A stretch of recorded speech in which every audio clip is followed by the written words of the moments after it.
जब कोई नारी या कोई पुरुष व्रत करता है, उपास करता है वो किसी भी देवता का उपास करे, शनिवार का करे, मंगलवार का करे, बुधवार का करे, गुरुवार का करे, रविवार का करे, तीज का करे, चतुर्थी का करे, अष्टमी का करे, एकादशी का करे, प्रदोष करे, द्वादशी करे, पंचमी करे, तीज करे, छठ करे, नवरात्रे करे, चतुर्थी करे, कोई पुरुष या स्त्री या बच्चा कोई भी व्रत करता है, जिस दिन वो व्रत रखता है उस दिन उसके शरीर में कौन सी देवी का अंश आकर विराजमान हो जाता है जिससे वो व्रत सफल कर पाता है। बोलो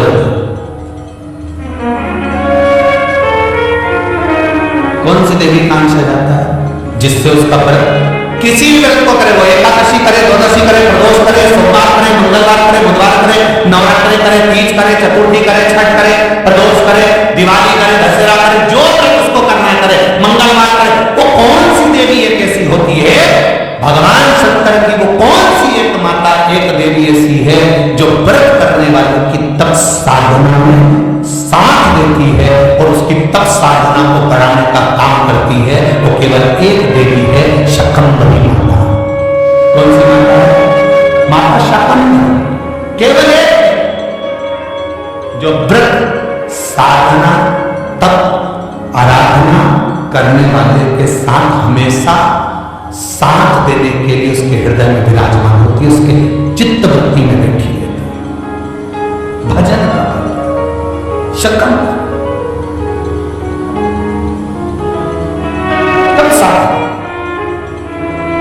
कितना सुंदर कहा है, जो व्रत करता है ना, हम तो यहां तक कहते हैं कि अगर कोई कथा सुनने बैठा हुआ है, कथा सुन रहा है, आपको जाना है, आपका शरीर का जरा सा अंश भी चलते समय दूसरे के शरीर को नहीं लगना चाहिए। शिव महापुराण में वर्णन आया है पितरों की 3 कन्याओं का, मेना, कन्या, कला, इन तीनों का वर्णन आया है पितृलोक में। ये तीनों आराम से रह रही थी और सनकादि ऋषि बैठकर तप कर रहे थे, कथा की चर्चा कर रहे थे, सत्संग कर रहे थे।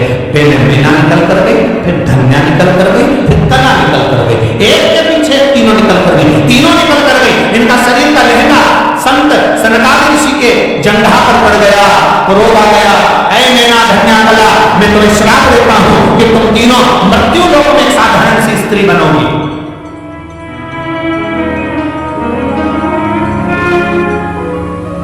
तीनों बिलख रही हैं, तीनों रो रही हैं, तीनों की आंख में आंसू भर, क्षमा कर दीजिए ना, क्षमा कर दीजिए।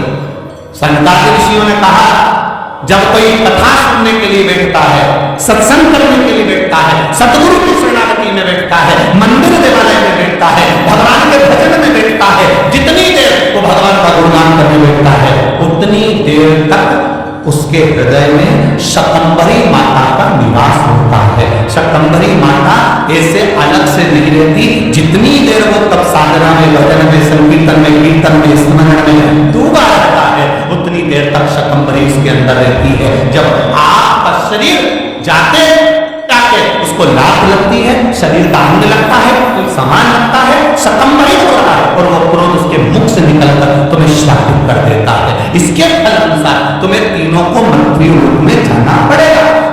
चरणों में पड़ गई, हमारा उद्धार कैसे होगा? तब सनकादि ऋषियों ने कहा, तुम्हारा उद्धार मेना, तुम्हारे घर में पार्वती का जन्म होगा, धन्या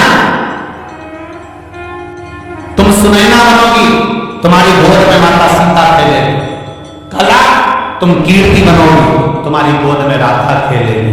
ये 3 देवियां जब तुम्हारी गोद में खेलेगी, जगत का कल्याण करेंगी। अमृत पीने वालों को क्या कहते हैं? देव। और विष पीने वालों को क्या कहते हैं? जम के बोलो जरा, महा। 33 कोटि देवता,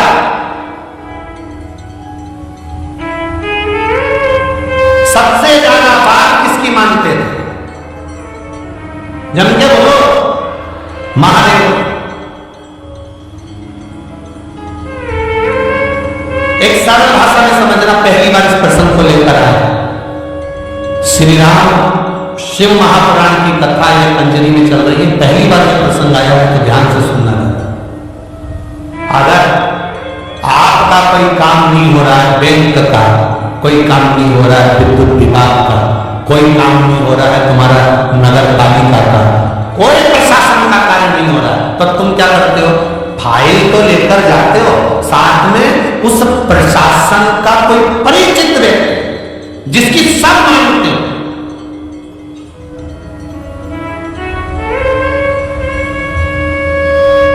जिसकी सब सुनते हो। विधायक जी आप हमारे साथ चल चलोगे क्या? हमारा ये कार्य है, आप कर लोगे क्या? महात्मा जी आप हमारे साथ चल चलोगे क्या? हमारा ये कार्य कर दोगे? मतलब आप उसको लेकर गए हो जिसकी बात कभी ना कर, कभी ना कर, आप उसको साथ लेकर जाते, आप उसको लेकर पहुंचो।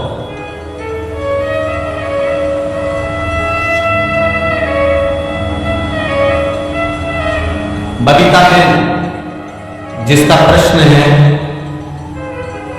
हालोल से, जिन्होंने सीहोर मैसेज करा है, बबीता बेन हालोल में, कि हम भगवान के पास में अपना काम करवाना है तो भगवान के पास जाएं तो हम क्या लेकर जाएं? जैसे कोई विधायक को ले जाता है, कोई अध्यक्ष को ले जाता है, कोई किसी को साथ ले जाता है तो प्रशासन का कार्य हो जाता है, हम किसको लेकर?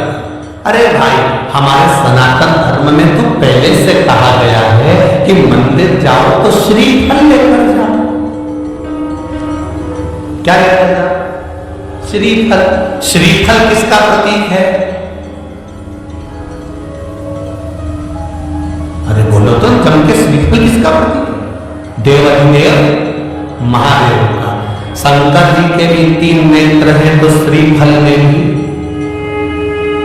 आज जाकर श्रीफल की जटा को निकाल कर देखना, उसने 3 नेत्र लिए। शिव जी की भी जटा है तो श्रीफल की भी जटा है। शंकर भगवान को कहते हैं कर्पूर गौरम करणाम तारम। शंकर भगवान का बाहर का स्वरूप देखोगे तो कठोर मिलेगा, भीतर से मेरा महादेव सबके लिए अमृत देकर विष पीने वाला बेटा है, वो सबके लिए निर्मल है, इसलिए श्रीफल भी ऊपर से कठोर अंदर से नर्म है। उसको कहते हैं महामृत्युंजय, रोग को हरने वाला। तो श्रीफल का पानी, नारियल का पानी भी रोग का हरण करता है, इसलिए उसको कर्पूर गौरम कहा जाता है। शिव के 3 नेत्र हैं, श्रीफल के 3 नेत्र। शंकर की जटा है, श्रीफल की जटा है।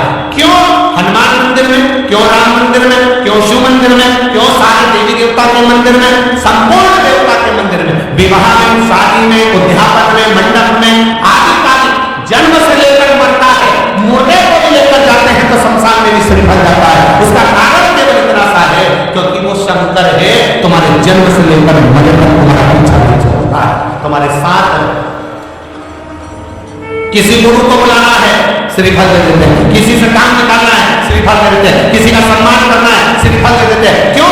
क्योंकि शंकर जब उसके हाथ में पहुंचता है, शिव उसके करीब में पहुंचता है। शंकर जब उस मंदिर में पहुंचता है, हम राम जी के मंदिर पहुंचे, हनुमान जी के मंदिर पहुंचे, देवी जी के मंदिर पहुंचे, देवता के मंदिर पहुंचे, हम नारियल ले गए, श्रीफल ले गए।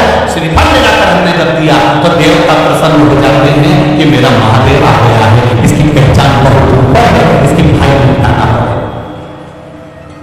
मेरा महादेव आया है, इसकी भाई निपटाना पड़ेगी। लोग कहते हैं उसने एक श्रीफल दिया, काम नहीं पड़ गया, क्योंकि वो श्रीफल नहीं है, वो मेरा देव अधिदेव महादेव है। उसको पहचान नहीं है लोगों को, बस कह दिया नारियल है, श्रीफल है। शंकर जी के मंदिर जाते हो आप? हाथ उठा कौन बन जाता है? सब जाते हो? रख। शिव जी के मंदिर जाते हो? घर से जल लेकर जाते हो? हाथ उठाओ कौन ले जाता है? सभी लोग ले जाते हैं ना? हाँ, बहुत जरूरी है घर से लेकर जाना। क्यों लेकर जाना? क्योंकि घर में 10 तरह के लोग रहते हैं, 10 तरह के विचार होते हैं, 10 तरह की बातें होती है, 10 तरह का क्रम होता है। जब हम घर से 1 लोटा जल देवाधिदेव महादेव को चढ़ाते